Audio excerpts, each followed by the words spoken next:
Посредникот на Обединетите нации во решавањето на спорот за името помеѓу Македонија и Грција, Метју Нимиц, во интервју за грчкиот весник Real News истакна дека очекува новата влада на Република Македонија да ги интензивира разговорите за спорот за името кој што Грција го има со нашето уставно име. Нимиц истакна дека очекува новата влада да се формира и веднаш да започне со интензивни разговори за решавање на овој проблем. Како што кажа и ти, Иван, со нас во овој информативен блок го имаме поранешниот амбасадор Ристо Никовски. Амбасадоре, веќе и некои од странските дипломати во земјава брифираат дека веќе се создаваат нови контакти за интензивирање и за отпочнување на нови разговори со Грција за решавање на спорот за името. Какви се вашите очекувања? Дали овие разговори ќе се интензивираат еве и сега со формирањето на новата влада? Нема никаков сомнеж дека на тоа се работи, дека се извршени бројни подготовки и ова најнова изјава на Нимиц е само потврда дека се тоа што ни се случува последниве 3 години, целата таа криза, фрлање на земјата на колена, тресење на сите неизини столбови, има една единствена цел да се промени името државата, да се прекраси државата, покрај другото, за да може да влеземе побрзо во НАТО, да се затвори просторот за Русија, али комбинациите, формулата американска која де факто на маса е катастрофална за Македонија и апсолутно не смее да се таа прифати. Таа се сведува најкратко на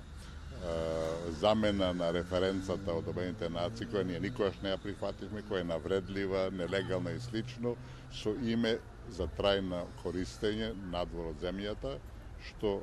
неизбежно ќе се рефлектира и ќе мора да се користи внатре после некое време, така да таа концепција, таа замисла е погубна и мислам дека од една страна треба да направиме све што побрзо да го решиме тоа прашање. Има решенија, има начини, има патишта, али во никој случај не со американската формула. Може би е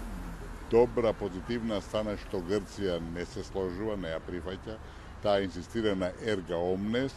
и иако тоа може да биде и одредена тактика, бидејќи и американската формула води во ерга омнес, ние ќе мораме да се прекрстиме да менуваме услов и дома и слично, меѓутоа тоа е сепак една позиција нивна која е длабоко закопана кај нив и тие тешко ќе може да дадат некои концесии, дури привремени, тактички, разбирате, во насока на прифаќање на американската иницијатива. Ќе подсетиме дека дури последната посета надвор од Америка на Обама беше на Атина, со единствена цел името. Нимиц се сеќаваше неколку пати со Кодзијас, дури во Луксембург, разбирате, која беше Ципрас во Обединетите нации, во Вашингтон се сретна и со Обама и со Кери. Кери беше во Атина. Сете тоа се подготовки Македонија да капитулира и да се прекрсти. Така да новата влада уште од првиот и од вториот ден ќе биде соочена со жесток притисок да го тоа прифати, али ако тоа го направи, ако го тоа прифати, ќе биде историска грешка и ќе биде погубно за Македонија и македонскиот народ. А каква очекувате дека ќе биде улогата на идниот министер за надворешни работи што го назначи мандатарот Зоран Заев, Никола Димитров? Димитров во неговото дипломатско CV има повеќе амбасадорски функции, беше и заменик министер за надворешни работи, но она што еве во овој контекст најмногу може да го истакнеме или да има значење, тоа е неговата функција како назначен за специјален преговарач за името. Очекувате ли какво очекувате да биде неговото влијание и неговиот однос? Точно тој беше еден од нашите офицери за врска со Нимиц. Човекот има искуство, пошироко дипломатско искуство, бил амбасадор неколку пати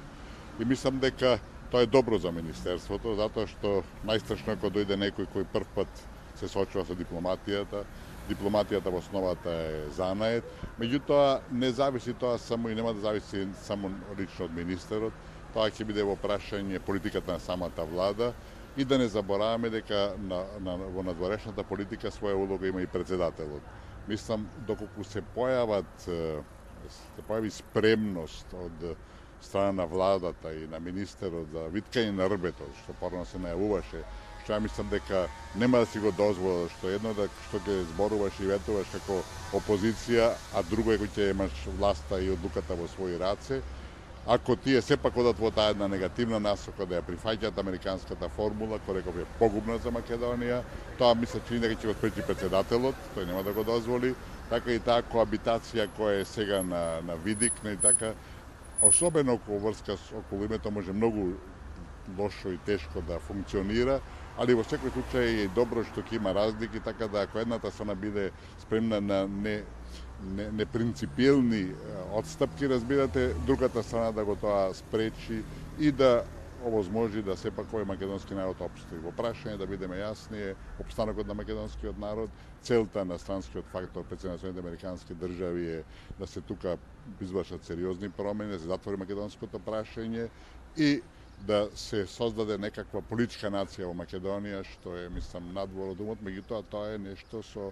кое и нашиот еден политички партии ќе се согласи, да мислам тоа не може да помине, бидејќи нашиот народ кој е трпелив, кој е толерантен,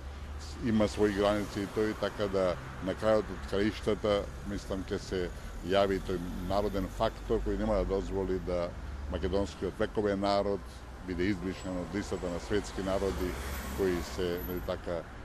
меѓународно прифатени и кои меѓународно комуницираат.